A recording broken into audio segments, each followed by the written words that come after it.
Journalism cable వార్తలకు స్వాగతం. ఈ రోజు వార్తలు. సంత్ సేవాలాల్ జ్ఞానాన్ని నేటి తరం అందిపుచ్చుకోవాలని అన్నారు ప్రభుత్వ విప్ వేములవాడ శాసనసభ్యులు ఆది శ్రీనివాస్.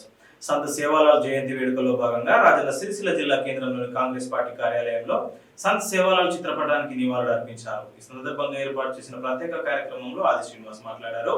కార్యక్రమంలో ఎస్టీ సంఘాల ప్రతినిధులు, కాంగ్రెస్ పార్టీ శ్రేణులు పాల్గొన్నారు.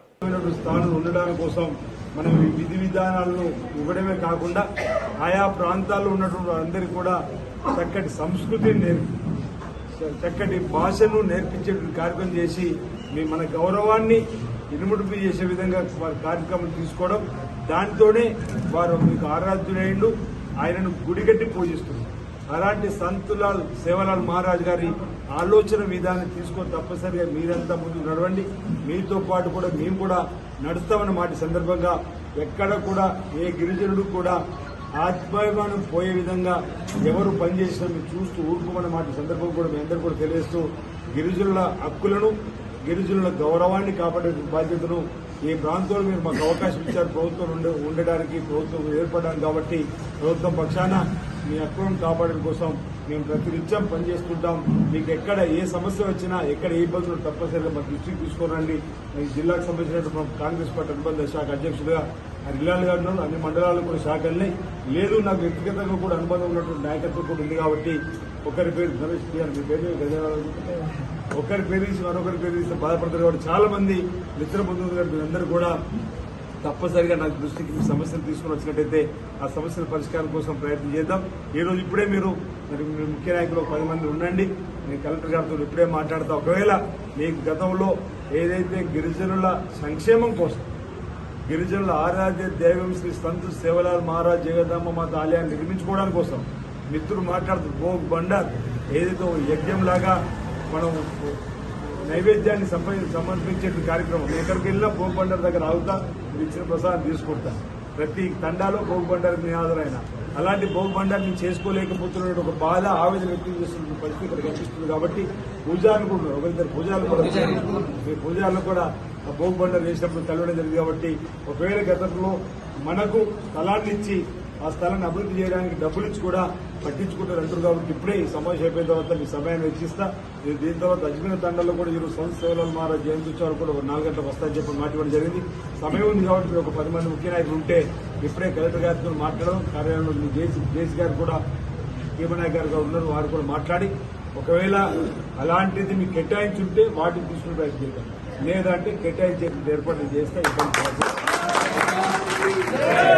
భూమి ఎక్కడైతే ఉందో దాన్ని ఇప్పుడే వాళ్ళు ఇస్తేనే పర్వాలేదు, ఇవ్వకుంటే కూడా తప్పనిసరిగా సిరిసిల్ల పట్టణంకు ఎక్కడ ఉందో ప్రభుత్వం కేటాయించే విధంగా ఆ నిధులు మంజూరైనటువంటి వాటి కూడా తప్పనిసరిగా నిధులు ఏ విధంగా టెండర్ వేయడమా, ఏ విధంగా ఉపయోగంలోకి వస్తే కూడా తీసుకునే కార్యక్రమం తీసుకునేదన్నమాట సందర్భం చెప్తూ, గురుకుల పాఠశాలకు సంబంధించి ఏదో కావాలంటారు. కాబట్టి తప్పనిసరిగా నేను సంబంధిత అధికారులతో మాట్లాడి మీరు ఒక దరఖాస్తు ఇప్పుడు ఇవ్వండి.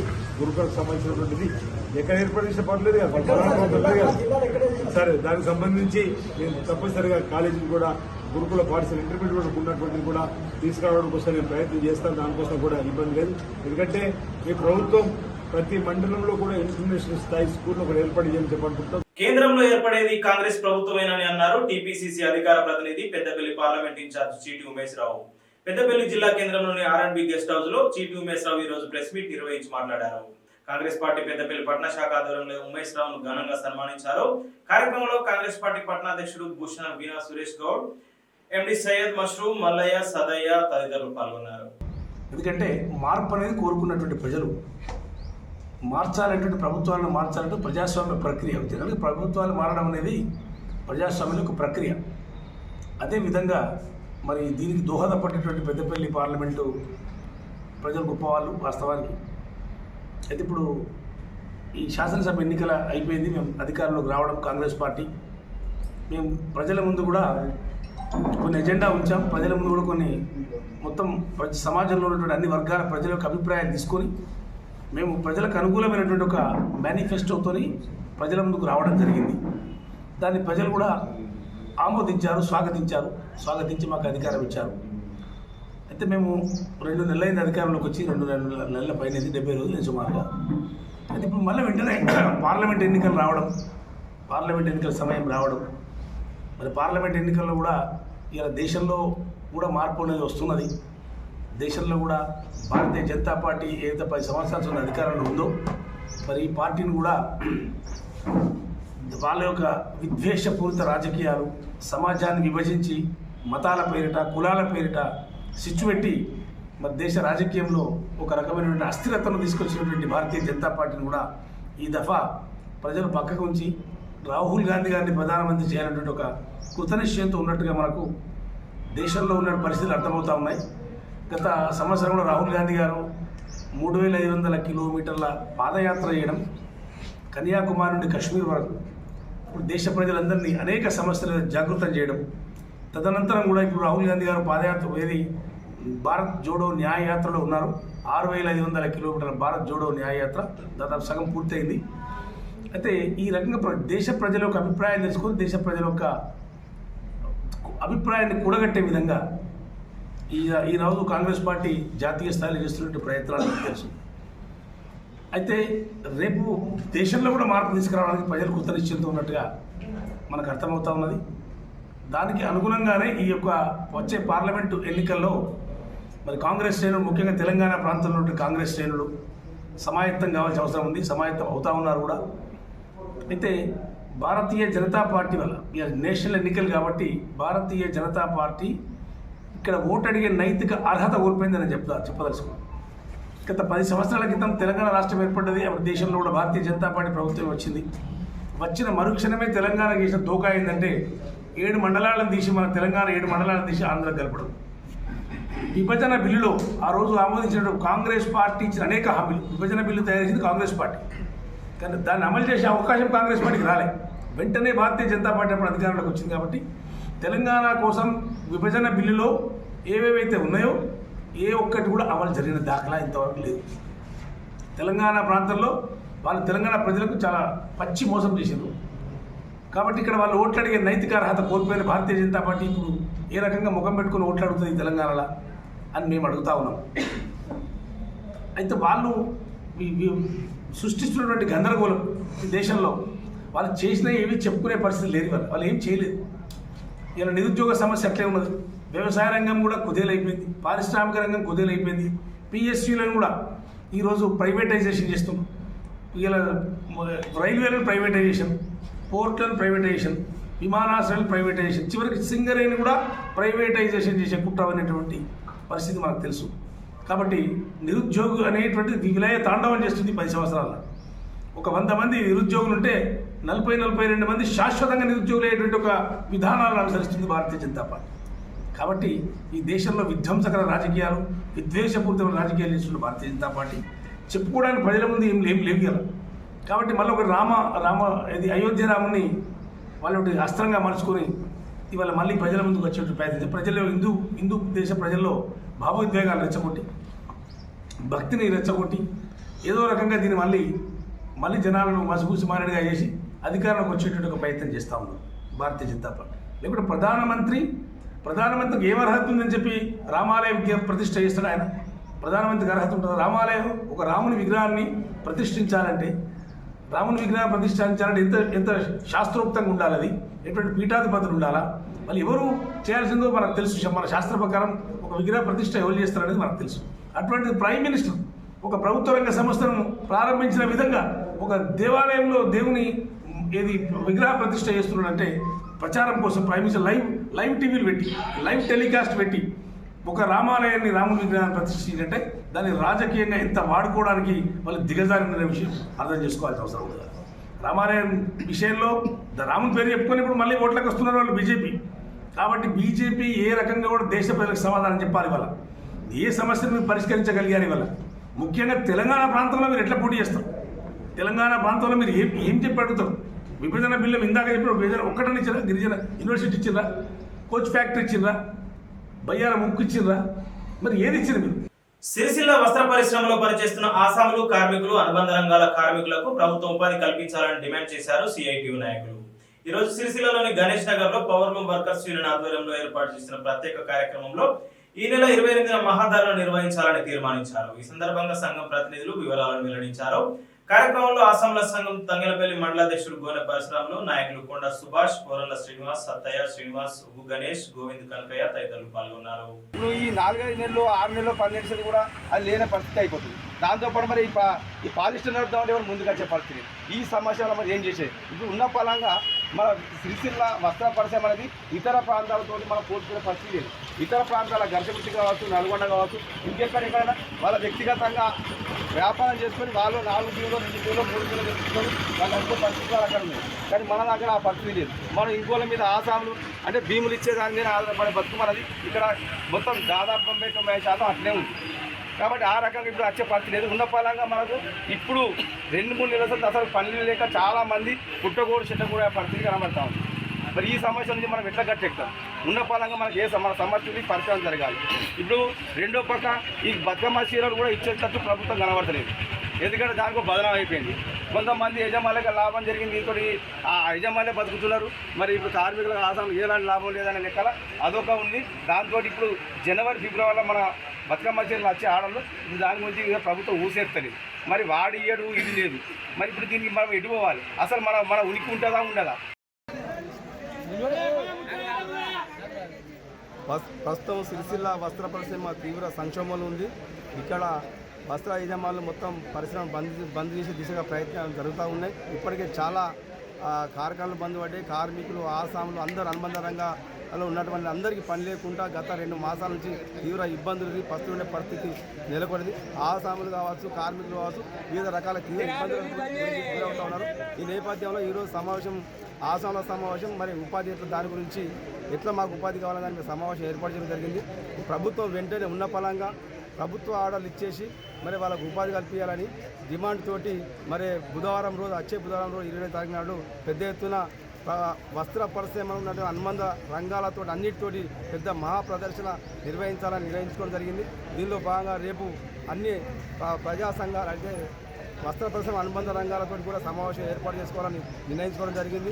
కాబట్టి ప్రభుత్వం దృష్టికి తీసుకుపోయే విధంగా ఈరోజు వస్త్ర పరిశ్రమ రాబోయే కాలంలో మొత్తం కనుమరుగయ్యే దిశగా పోతుంది. కాబట్టి మన పరిశ్రమను కాపాడుకునే దిశగా అందరూ ఐక్యంగా పోరాటం చేస్తేనే మరి మన పరిశ్రమ మనకు దొరుకుతుంది. దాంతోపాటు మనకు ఉపాధి దొరికే అవకాశం ఉంది. కాబట్టి అందరూ ఐక్యంగా ముందుకు రావాల్సిన అవసరం ఉందని సందర్భంగా తెలియజేస్తూ మరి రేపు బుధవారం జరిగే మహాధర్నా కార్యక్రమాన్ని కూడా పెద్ద ఎత్తున విజయవంతం చేసుకోవాలి. దాంతోపాటు ఆ రోజు ఒకరోజు అన్ని పరిశ్రమ వర్గాలకు మొత్తం బంధు పిలుపు ఇవ్వడం జరుగుతూ ఉంది. దీనిలో అందరూ ఆసాములు, కార్మికులు, వైపని, వార్పిని, గుమ్మస్తాలు, అట్లాగే కండె జుట్టోళ్ళు, వెల్డింగ్ షాపోళ్ళు, మన జోటలు బట్టోళ్ళు, మినీ స్టోర్లు వీళ్ళందరూ మొత్తం వస్త్ర వ్యాపారానికి సంబంధించిన అనుబంధాలు మొత్తం పాల్గొని పెద్ద ఎత్తున మన వస్త్రాలను కాపాడుకునే దిశగా మీరు అందరూ ప్రయత్నాలు చేయాలని, దీనిలో భాగస్వాములు కావాలని మేము అందరి తరఫున విజ్ఞప్తి చేస్తాము. ఈరోజు గణేష్ నగర్ చౌరస్తా దగ్గర ఆసాంలందరం పెద్ద ఎత్తున మీటింగ్ ఏర్పాటు చేసుకోవడం జరిగింది. ఎందుకంటే వీడికి 2 నెలల సంది సేట్లు బంధుకు పిలిపించిన కాంచెల్లి ఇంతవరకు కిలో మాల్స్ లెవెల్స్ కొనలేదు. ఆసాంలందరినీ రోడ్ల పడగొట్టారు. ఏమైంది ఏం కదా సేటు మరి మాకు ఉపాధి లేకుండా చేసారు, మా పరిస్థితి ఏంది, మమ్మల్ని వడ్డీ రోడ్లు పడగొడతారు, మీ పరిస్థితి ఏంది అని అంటే గవర్నమెంట్ నుంచి మాకు బిల్లులు రాలేదు, మేము దంద చేయలేకపోతున్నాం, మేము మా మీటర్ రూపాయల లుక్సాన్ అవుతున్నాం కాబట్టి మేము దంద చేయమని చెప్పి మమ్మల్ని రోడ్ల పడగొట్టారు. కాబట్టి మాకు గవర్నమెంటే యుద్ధ ప్రాతిపదికన ఉపాధి కల్పించి మమ్మల్ని ఆదుకొని మాకు చేయూతను అందించాలని చెప్పి మేము మరి కోరుతున్నాము. అలాగే ఈరోజు ఆసాంలందరికీ తెలియజేయమనగా ఆసాంలకు మరియు కార్మికులకు, పాలిస్టర్ అసోసియేషన్ ఉత్పత్తిదారులకు మరియు ఎస్ఎస్ఐ యూనిట్ సభ్యులకు, మ్యాక్స్ సొసైటీ సభ్యులకు, వార్పర్లకు, భీమ్ నింపిటర్లకు, కండెల మిషన్లకు, జాపర్లకు, గుమాస్తలకు అందరికీ పిలుపునిచ్చేది ఏమంటే మాకు ఉపాధి వెంటనే కల్పించాలని మేము పెద్ద ఎత్తున మహాధర్నా కార్యక్రమం తలపెట్టినాం. వచ్చే 20వ తారీఖు నాడు సిరిసిల్ల బంధుకు పిలుపునిచ్చినాం. బంధు పెట్టి ఈ మహాధర్నా కార్యక్రమంలో పాల్గొని గవర్నమెంట్కు మా బాధలు విన్నవించుకోవడానికి మేము పెద్ద ఎత్తున ధర్నా కార్యక్రమం చేపట్టినాం. కాబట్టి ఇందులో భాగస్వాములై ప్రతి ఒక్క కార్మికుడు కానీ, ప్రతి ఒక్క ఆసామి కానీ అందరూ దీనికి అనుబంధ రంగాల వారు ప్రతి ఒక్కరు పాల్గొని ఈ ధర్నా కార్యక్రమాన్ని పెద్ద ఎత్తున విజయవంతం చేయాలని చెప్పి మేము మరి కోరుతున్నాము.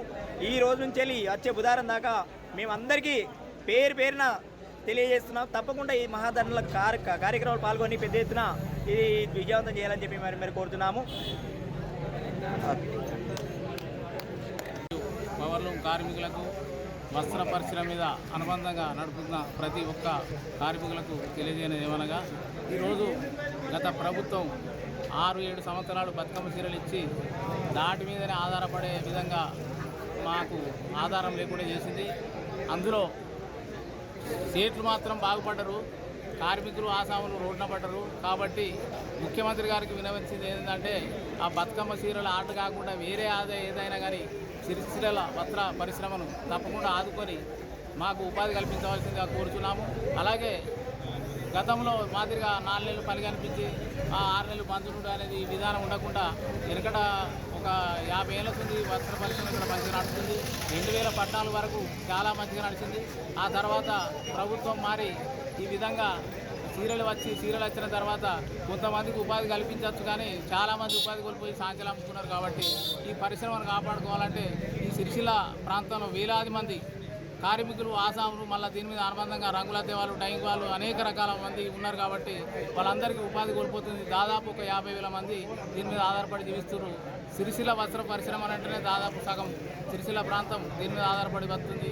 వేరే ఇతర కులాలు కూడా దీని మీద ఆధారపడుతుంది. కాబట్టి ప్రభుత్వం వెంటనే స్పందించి ఈ మా పరిశ్రమను ఆదుకునే విధంగా చర్యలు చేపట్టాలని, అలాగే బతుకమ్మ చీరల పైసలు వెంటనే విడుదల చేసి వారికి మాకు ఉపాధి కల్పించాలని మేము ఆసాంల సంఘం తరఫున కోరుతున్నాం.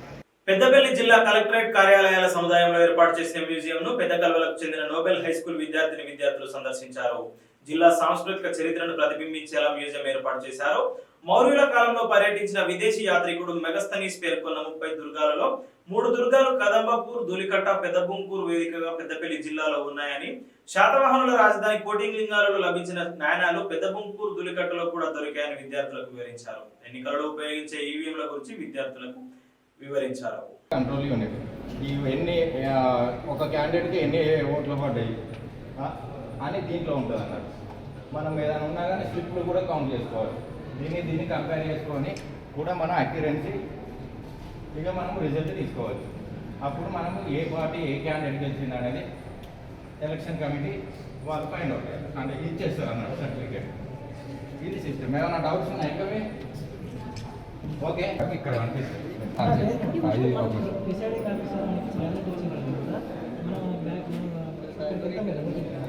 రిజల్టింగ్ అంతా బ్యాలెట్ ఇచ్చిన తర్వాత మనకి ఒక లైట్ వస్తుంది. ఈ లైట్ వచ్చిన తర్వాత మనకి వేసిన క్యాండిడేట్ చేసుకొని సెట్ చేస్తే ఇక్కడ ఒక లైట్ వస్తుంది. మనకి ఇక్కడ మనం వేసింది కరెక్ట్గా వచ్చింది అనేది ఇక్కడ ఒక డిస్ప్లేలో లైట్ 7 సెకండ్స్ ఉంటుంది. అది కట్ అవుతుంది. అప్పుడు చూసుకొని బయటికి రావచ్చు. ఇప్పుడు మనం బ్యాలెట్ ఇచ్చామనుకోండి, మీరే మీకు నచ్చింది ఏదో ఒకటి అక్కడ చూడండి, అక్కడ సింబల్ చూడండి. ఈ సింబల్ మ్యాచ్ అయిందా చూడండి. ఇక్కడ హెచ్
ఆన్లైన్ కట్టాలి లోపలి ఇట్లా ఇక్కడికి కట్టాలి.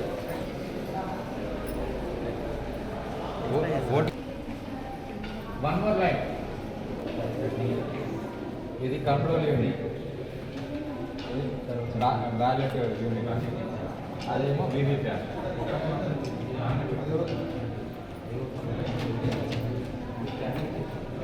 Control unit. వినండి అమ్మా, ఇటు ఎవరైనా కనిపించకపోతే ఇక్కడ రండి.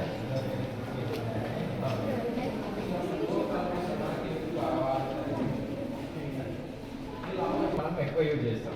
పంచాయతీని మున్సిపాలిటీ ఏమో స్లిప్లు యూజ్ చేస్తాం. దీంట్లో ఈ సిస్టమ్ ఏంటిదంటే మనకు లేటెస్ట్ సిస్టమ్ ఏంటిదంటే అప్డేటెడ్. ఇదేమో ఈ 3 ఎక్విప్మెంట్స్ తోటి మనము ఎలక్షన్స్ అనేది కండక్ట్ చేస్తాం.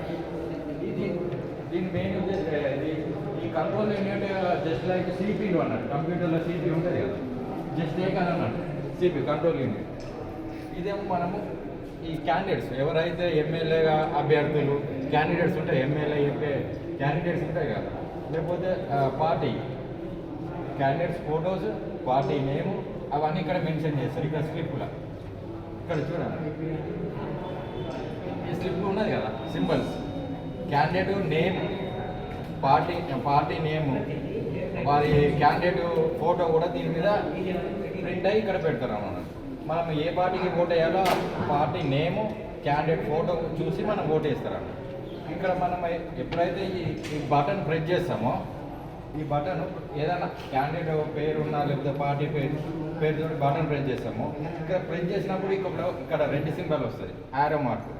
ఇక్కడ యారో మార్క్ ఉంది కదా, ఏదైనా మనం ఏ పేరు చేసినా అక్కడ మనకు లైట్ వస్తుంది. లైట్ వచ్చిన తర్వాత దీంట్లో ఒక స్లిప్ పడుతుంది. ఆ స్లిప్ వచ్చేసి ఆ పార్టీ నేమ్ ప్లస్ ఫోటో రెండు చూపిస్తాను ఇక్కడ. ఇక్కడ ఈ గ్లాస్ ఉంది కదా, ఆ గ్లాస్లోకి వెళ్ళి మీకు ఫోటో కనిపిస్తుంది. ఈ ఫోటో కనిపిస్తుంది. అప్పుడు మనము ఎవరైతే సిటిజన్ ఓట్ వేసినప్పుడు ఆ స్లిప్ దాంట్లో డ్రాప్ డౌన్ అవుతుంది, కట్ చేసి డ్రాప్ డౌన్ అవుతుంది. అప్పుడు మనము మన ఓట్లు దాంట్లో పర్ఫెక్ట్గా మనము వేసినట్టు అన్న. మనం ఎవరికి వేసినామో అది విజిబుల్ కూడా అవుతుంది, ఏ క్యాండిడేట్కి వేసినాం అట్లా ఆ క్యాండిడేట్ పేరుతో ఫోటో తెలుసా. జగిత్యాల జిల్లా కొడిమేల మండలం నల్లగొండ గ్రామంలోని శ్రీ లక్ష్మీ నరసింహస్వామి జాతర నేడు ప్రారంభమైంది. ఈ నెల 20 నుంచి 24 వరకు నిర్వహించనున్న జాతరకు అధికారులు ఏర్పాట్లు పూర్తి చేశారు. నేడు విశ్వక్సేన ఆరాధనతో జాతర మహోత్సవం ప్రారంభమవుతుందని ఆలయ అర్చకులు తెలిపారు.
వ్యాప్తించ భూతేష్వఖిలేషు చాత్మనః అదృశ్యదాత్యద్భుతరూపమధ్వరం స్తంభే సభాయాః న మృగం న మానుషం సుందరార శుభాంగార మంగళాయ మహోదతే నల్లగొండ నివాసాయ లక్ష్మీ నారసింహాయ మంగళం.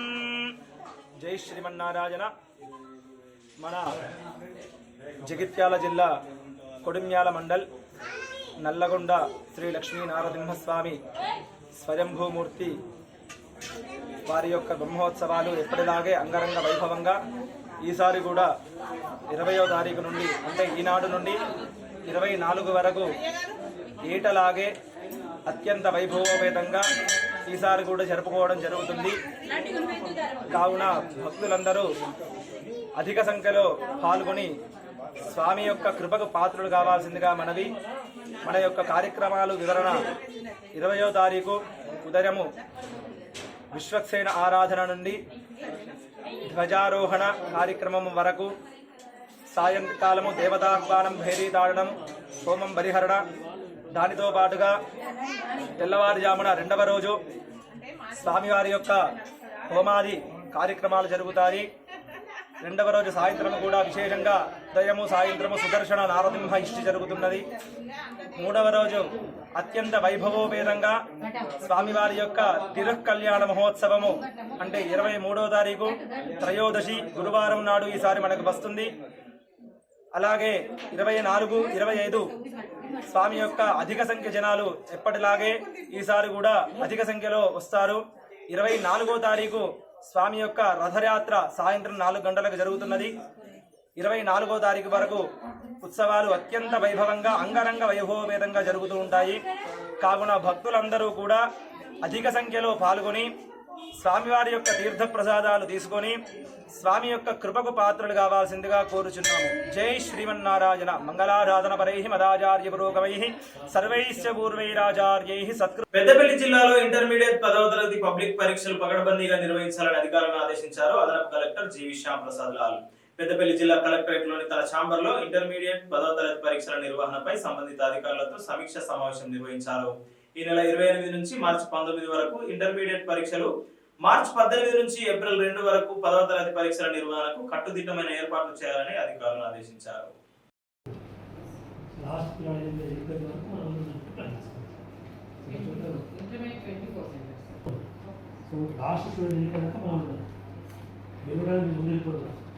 అందరు పిల్లలు వెళ్ళిపోయిన తర్వాత మనం మూవ్ అవ్వాలి. స్కూల్ వస్తుంది పిల్లలు ఫస్ట్ మనం వెళ్ళిపోతుంది, అందరూ వేరే వెళ్తే పోతుంది. అట్లా కాకుండా లాస్ట్ స్టూడెంట్ వెళ్ళిన తర్వాత ముందు చెప్పాలి అంటే మనం తీసుకుంటే అట్లా కాకుండా లాస్ట్ పిల్లలు వెళ్ళిపోయిన తర్వాత అప్పుడు మెడిసిన్స్ వెళ్తుంది అందుకు రోజు చెప్పాలి. ఎగ్జామ్ టైంలో అన్నీ ఎమర్జెన్సీ అంత రాకపోతే ఎమర్జెన్సీ కాదు.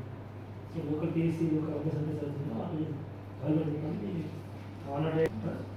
సో ఈ టైంలో మీరు కట్ చేసిన అదేం చేయకండి. వాళ్ళు కరెంట్ బిల్ కట్టకపోతే ఈ వారం 10 రోజులు తర్వాత మనం కట్ చేయండి. ఆ సెంటర్ ప్లేస్లో మీరు ఆల్రెడీ కట్ చేసి ఉన్నప్పుడు కూడా మనకి ఇష్టం లేదు. ఈ టైం 10 days ఎగ్జామ్స్ అయిపోయినాక మనం మీరు పని చేసుకుని మనకు అర్థం లేదు. పిల్లలు భవిష్యత్తు ఎంతకాలం కష్టపడదు ఇబ్బంది పడకండి. ఒకటే మా రిక్వెస్ట్ వచ్చి ఆర్టీసీ నుంచి అప్పటికి సమ్మర్ అయిపోతుంది. దాంట్లో రైతులు బస్సెస్ కొంచెం ఇబ్బంది లేదు. కొద్దిగా ఆ దూర ప్రాంతాలు ఉన్నాయి ప్లేసెస్ మీరు లిస్ట్ ఇస్తారు. ఆ లిస్ట్ తీసుకుని ఆ లిస్ట్ ప్రకారం కొంచెం దగ్గర వారికి బస్సెస్ కష్టపడి తీసుకుంటారు. ఈ వార్తలు ఇద్దరితో సమాప్తం. తిరిగి ప్రసారమయ్యే మరో బులెటిన్లో మళ్ళీ కలుసుకుందాం. అంతవరకు సెలవు. నమస్కారం.